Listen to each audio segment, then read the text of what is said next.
This week in post, balancing your exposure first, then worrying about style.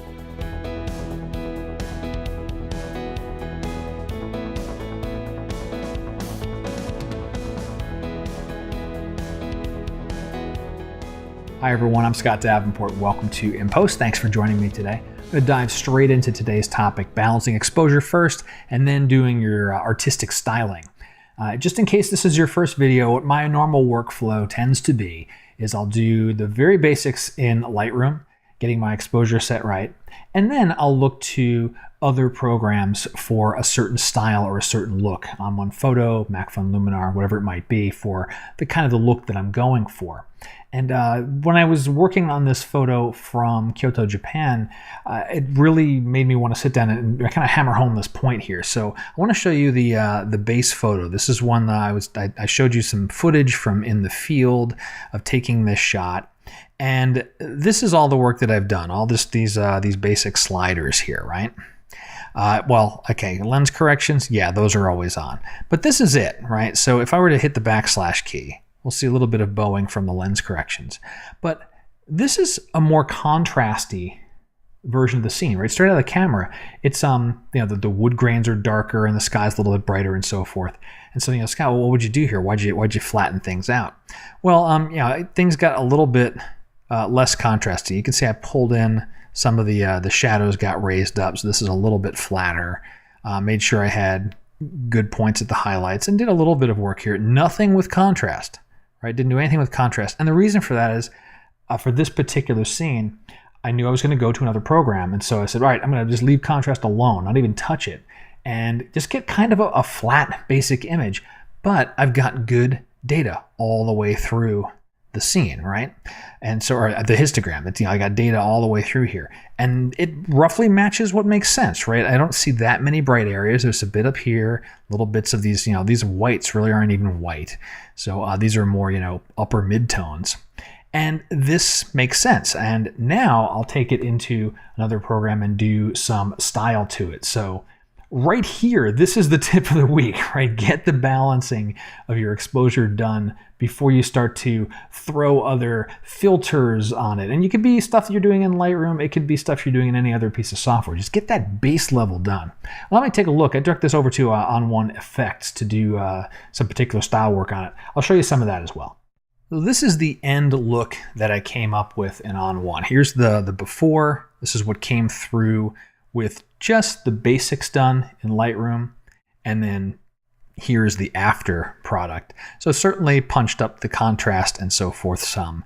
And the rest of it, I wanted to have a little bit of a faded feel, a little bit of a vintage feel. And how I went about this is I actually turned to some presets. Let me open this up here. Not in my sandbox. I had some, this is a preset pack I did. If you're an ON1 owner, you would have gotten this as a freebie. They do freebies once a month. I was just looking through this stuff, and this one caught my eye. I liked the way that this was kind of washed out, and the soft focus part I didn't like as much for this scene, but that gave me the base look. So once I loaded that in, it popped on a whole bunch of different filters and so forth. And I went around and just started playing around with them.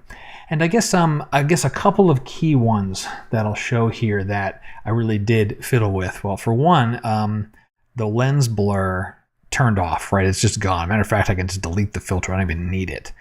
Tone down some of the opacity on some of these other ones. Bleach bypass. I can show you what this is doing. This is really responsible for kind of giving that faded, washed look. It's really washing out the richness. And the other one is with this antique filter. This has got a pretty intricate mask on it. It's a luminosity mask. And so we can see before and after. And what it's doing, the luminosity mask, is I'm targeting the darker areas of the photo. This is one of the techniques I cover a lot of in my new video course on ON1, mastering light and shadow. Bit of color here. Watch the red lanterns before and after. So I want to make sure those stayed a little bit brighter because they are really, I guess really that's my main subject, right? This doorway here and these two lanterns. Everything else is context. The rest of the stuff was pretty standard. Vignettes and a bit of local adjustments to darken the top portion of the scene and just draw the eye back into the center of the frame, more than just the vignette was doing itself. So maybe there's two tips of the week here if I think about it. The first one is just getting that exposure balance nailed, set, and in you have coverage of everything from shadows to highlights, and the photo may not look so good. And that's okay. That's just your starting point. And then maybe the second tip is don't take presets at face value. And I'm pretty sure I've mentioned that on a previous video. Presets a starting point, and then you start working and changing it to match your particular scene. So very rarely is a preset a one-click operation. Once in a while it is, and those are great moments. But more often you get in there and you see, well, what is the preset doing? You start fiddling around with the different sliders or changing opacities on them, removing some filters and so forth. And end up with, with this final photo we have here. And that'll wrap it up for this week's In Post. I hope you've enjoyed it. And if you did, please let me know somehow. Social shares are always appreciated. Comments on the video are great. Questions are awesome. Please keep sending in your photo questions.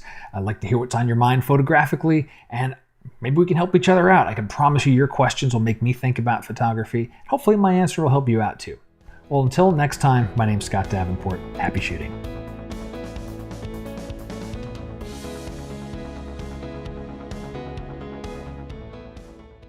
This photo in Kyoto, I shared some feed photo, which is I have no idea what that is.